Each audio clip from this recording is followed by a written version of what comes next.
주님께서 여러분과 함께 또한 사제와 함께 요한이 전한 거룩한 복음입니다.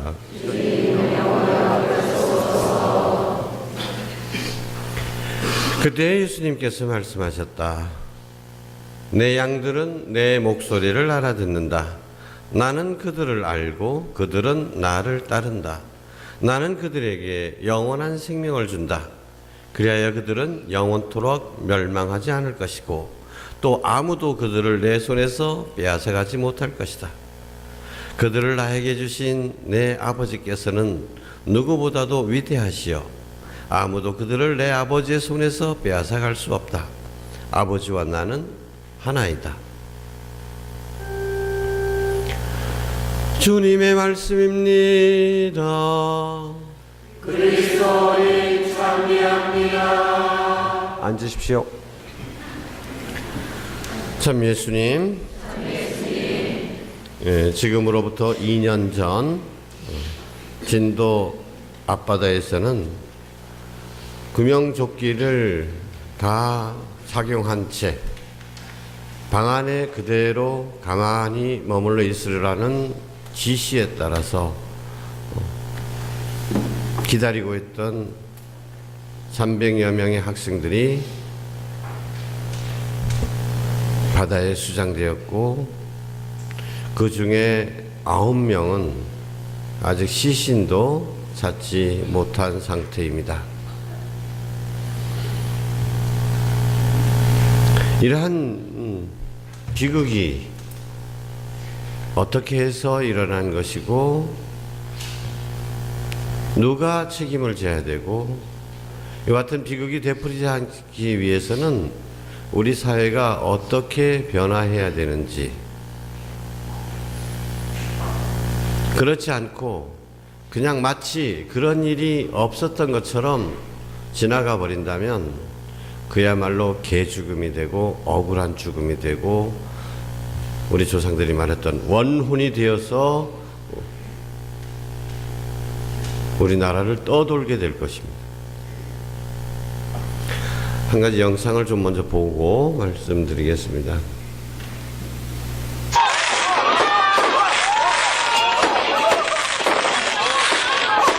떠나기 전날 바다 배에서 축제가 벌어졌죠. 사이팅이나 연락해 주시면 벌써 위험합니다. 지금 배 넘어가 있습니다. 476명을 네. 태운 세월호는 원래 4월 15일 저녁에 출항할 예정이었습니다. 하지만 인천 앞바다에 짙은 안개가 껴 밤 늦게야 제주로 출발할 수 있었습니다. 그런데 날씨 좋던 다음날 아침 8시 49분 점심때쯤이면 제주에 도착한다던 세월호는 맹골 수도를 지나던 중 급변침하더니 왼쪽으로 기울기 시작했습니다. 119에 처음 신고한 건 단원고 2학년 최모분이었습니다.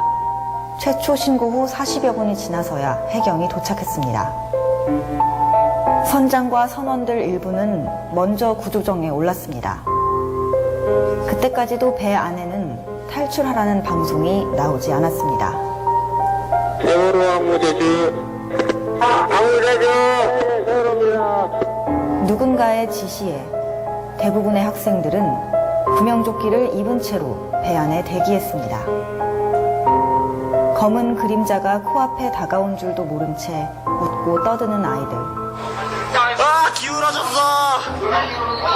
야 나 좀 살려줘. 현재 자리에서 움직이지 마시고 안전으로 잡고 대기해주시기 바랍니다. 진짜 짐 싸는 거 아니야? 세월호가 바다로 가라앉고 있던 그 시각, 구조대와 정부, 언론은 각자 보고 싶은 부분만 봤습니다. 정말 다행스럽습니다. 전원이 다 구조됐다는 소식, 이 소식 전해드립니다. 오후가 돼서야 청와대에서 첫 회의가 소집됐습니다. 박근혜 대통령은 사고 7시간 정도가 지나 중앙재난안전대책본부를 찾았습니다. 1분 1초 희생자들을 구조할 골든타임이 흘러 이튿날 바지선을 타고 사고 해역에 나간 희생자 가족들 눈에는 그때까지도 배 안에 진입조차 못하고 있던 잠수부들이 들어왔습니다. 그러니까 다이버가 배에 나가려고 5분에 조금 전에 배가 나갔어요. 나도 배 타러 갔다가 지금 그냥 돌아왔거든요. 그럼 다음 배를 타러. 다음 배가 언제인지 모른다는데. 이날 박근혜 대통령은 진도 체육관을 찾아 처음으로 유가족들을 마주했습니다. 정부가 동원할 수 있는 모든 자원과 인력을 동원해서 수색에 지금 최선을 다하고 있습니다. 그리고 그 다음 날인 4월 18일 세월호는 물속으로 가라앉았습니다. 여기까지가 2년 전 4월 16일부터 사흘간의 모습입니다.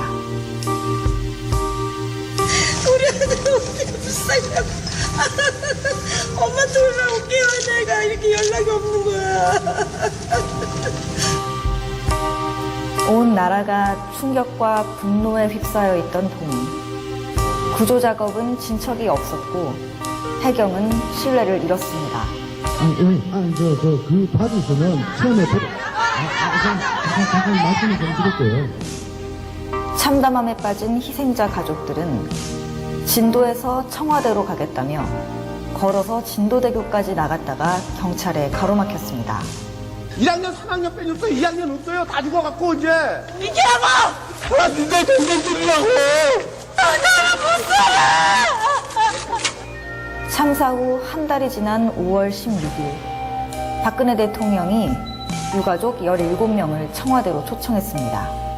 박 대통령은 특별법을 만들어 진상을 규명하겠다고 약속했습니다. 그로부터 며칠 뒤 박근혜 대통령의 대국민 담화가 있었습니다. 해경을 해체하기로 결론을 내렸습니다. 여름이 되면서 세월호 국정조사 특별위원회가 시작됐습니다. 하지만 진상규명은커녕 기소권과 수사권도 없는 반쪽짜리 위원회에 불과했습니다. 유가족들은 제대로 된 특별법을 만들자며 단식 농성에 돌입했습니다.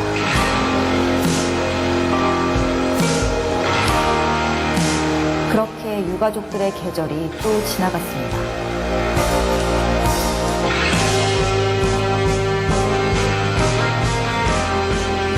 (90일간의) 국정조사는 성과 없이 끝났고 검찰은 수사 결과를 발표했습니다. 사고 원인은 조종 실수. 목포 해경 경위 1명이 기소됐고 세월호에서 발견된 노트북 안에 있던 국정원 지적사항 파일 내용은 법적으로 문제 없는 것으로 판단 내려졌습니다. 갈등과 반목만 거듭하던 세월호 특별법은 뒤늦게 국회를 통과했습니다. 참사 8개월여 만에야 특별조사위원회가 출범할 수 있었습니다. 하지만 겨우 시작된 특조위는 본격적인 활동에 채 접어들기도 전에 제동이 걸렸습니다. 세월호 일주기가 얼마 남지 않은 시점에 유가족들은 또 한 번 거리로 나섰습니다. 그런데 우연의 일치일까요? 농성 중인 유가족들을 향해 억대 보상금 화살이 쏟아지기 시작했습니다. 많은 이들이 돈 받으려고 농성하냐는 비난의 눈초리를 보냈습니다. 너희들은 웃어. 아빠가 울게. 아빠가 외칠게. 그렇게 1년 뒤 다시 4월이 돌아왔습니다. 1년이란 시간은 이 사고가 왜 나야 했던 건지 납득하기에도 인정하기에도 충분하지 않았습니다. 어떻게 우리 가족들한테 이렇게 하니? 어떻게 우리 애들을 그렇게 전 세계적으로 다 먹을 수 있는데 수장을 시켰냐? 알아서 있는 애들은! 박근혜 대통령은 2015년 4월 16일 다시 팽목항을 방문해 약속했습니다. 저는 이제 선체 인양을 진지하게 준비해야 한다고 생각합니다. 필요한 절차를 신속하게 진행해서 가능한 빠른 시일 내에 선체 인양에 하지만 얼마 안 있어 정부는 결국 특별법 시행령을 강행했습니다. 그해 여름 출범한 지 몇 달 안 된 특조위 위원들은 하나, 둘 특조위를 사퇴했습니다. 2015년 한 해가 저물어갈 때쯤 대법원의 전원 합의체 판결이 나왔고 참사 후 처음으로 청문회가 열렸습니다. 참사 당시를 떠올리게 하는 증언과 관계자들의 모르쇠 답변이 이어지면서 청문회장은 오열로 가득 찼습니다. CCSC 직원이 같이 있었다. 그거는 모르겠습니다. 기억이 나지 않습니다. 기억이 안 나고요. 모르겠습니다. 기억할 수도 없습니다. 이제 2년. 세월호에는 아직 9명이 있습니다. 진실은 침몰하지 않습니다. 잊지 않겠습니다. 기억하고 기록하겠습니다.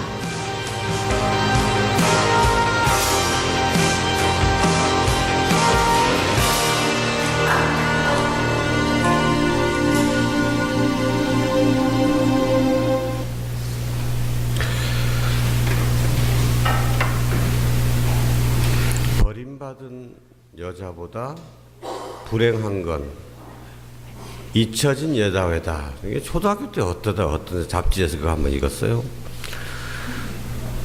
아, 이렇고 잊혀진다는 거. 잊혀진다는 것은 투명 인간이 된다는 얘기입니다. 마치 존재하지 않는 것이죠. 세월호 유족들이 제일 가슴 아파하는 것, 그들에게 힘이 되는 가장 큰 말은 잊지 않겠습니다 라는 말입니다. 잊지 않겠습니다.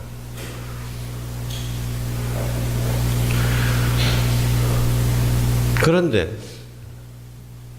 세월호를 향한 막말들이 여전히 계속되고 있습니다.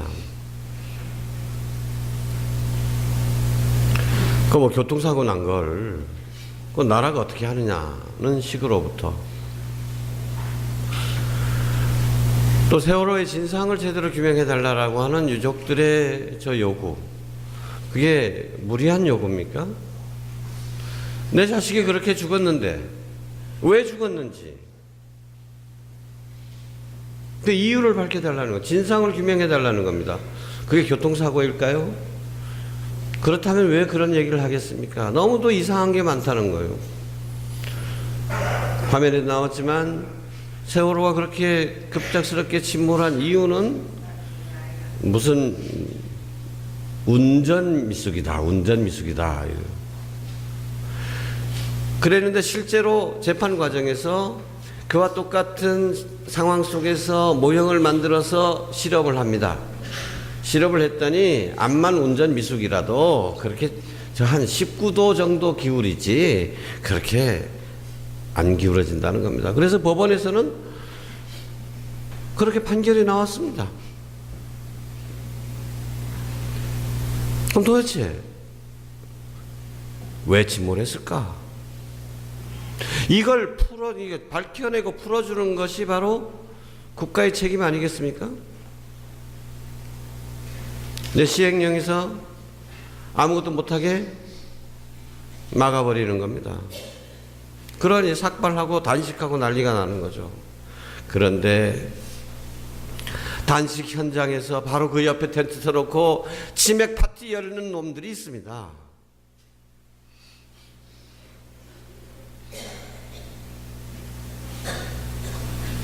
일부 개신교 목사들,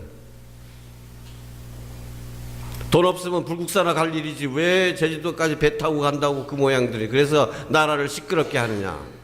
이게 어떻게 사람의 입에서 나올 말입니까?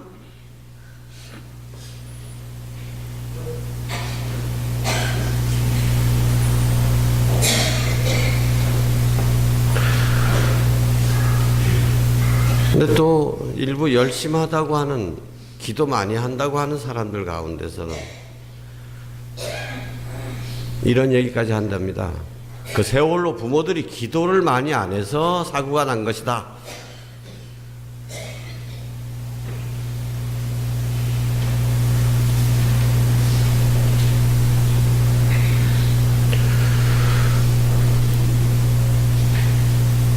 우리 사회에서 가장 필요한 능력 중에 하나는 타인의 아픔을 함께 느낄 줄 아는 공감 능력이라는 겁니다. 감수성 지수라는 말이 있어요. IQ 대신에 EQ라는 말도 있었습니다만, 머리 좋으면 뭐합니까? 고통받는 이웃들을 보면서 그 고통에 함께하지 못한다면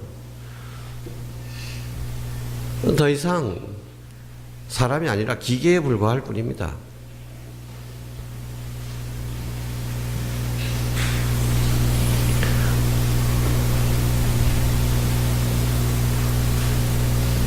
교황님께서 한국을 방문하셨죠. 그리고 잊지 않겠습니다라고 하는 세월호 노란 리본을 계속 달고 다니셨습니다. 뭐 유족 중에 한 사람 세례도 직접 주셨고, 또 광화문 광장에 그때 가보신 분들은 언제 가장 큰 박수가 터져 나왔는지를 기억하실 겁니다. 그 100만 명이 모인 그곳을 차량을 타고 이렇게 돌아다니시는데, 중간에 세월호 유족들이 있는 자리에서 딱 차를 멈추고 내려서 가지고 그 유족들에게 다가가시는 거예요. 말씀이 필요 없는 것이죠.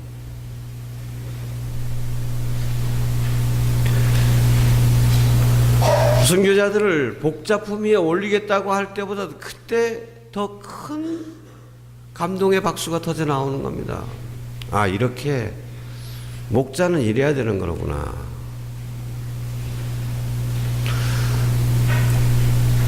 비행기에서 돌아가시는 비행기에서도 계속해서 리본을 달고 있어서 기자들이 거기에 대해서 아직도 리본을 달고 계십니다 라고 했을 때 교황님이 또 말씀을 하셨습니다.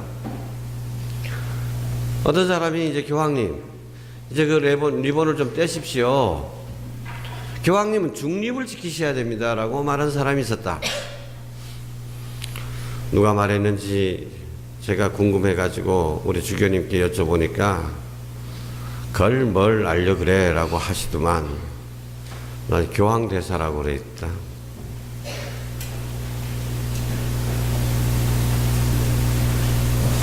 그런데 교황님께서 즉시 대답을 하셨다는 거죠. 뭐라고 하셨습니까? 따라해 보시죠. 고통 앞에는 중립이란 없습니다. 고통 앞에는 중립이란 없습니다. 고통받는 사람들과 함께 하는 것, 그 아픔을 함께 나눠주고 위로하는 것, 그 외에 다른 길이 없습니다.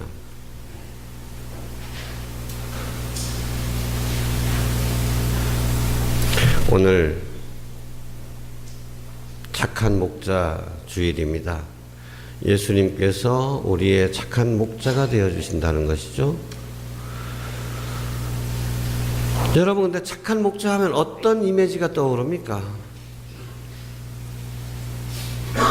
길 잃은 양을 찾아서 어깨에 메고 오시는 그 이미지, 또는 어린 양은 품에 안고 계시는, 이게 착한 목자의 이미지입니다. 예수님께서 나의 착한 목자가 되어주심을 감사하죠. 내가 길 잃고 헤맬 때, 아이고 저런 놈 때문에 99명이 다 죽게 됐습니다. 99명을 위해서는 자꾸 길 잃고 헤매는 저런 것은 잡아먹어버립시다. 아니하고, 그랬으면 내가 몇 번 잡혀 먹었을 겁니다.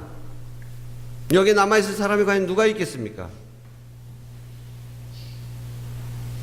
99마리는 들판에 그대로 버려둔 채 길 잃은 양을 가엾이 여기셔가지고 나를 찾아 나서시는 예수님 덕분에 우리가 구원받는 것입니다.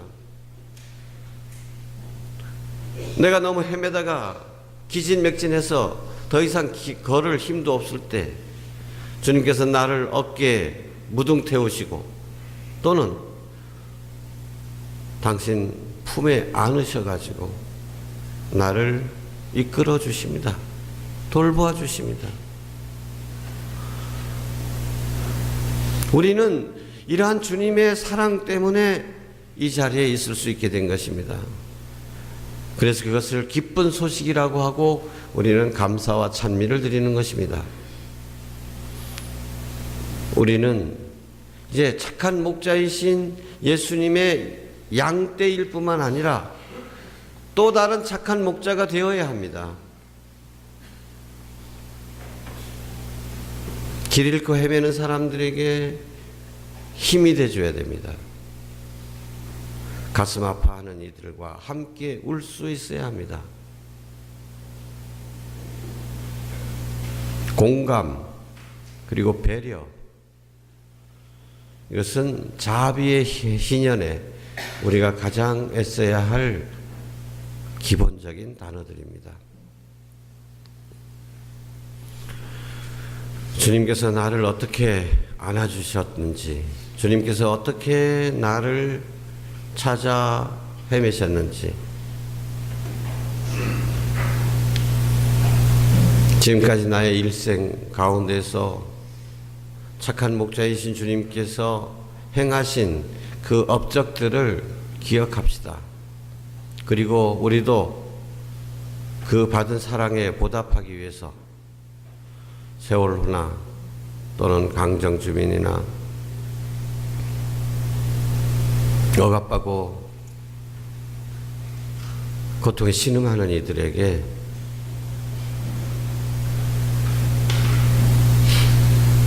힘이 되어주도록 합시다. 아멘.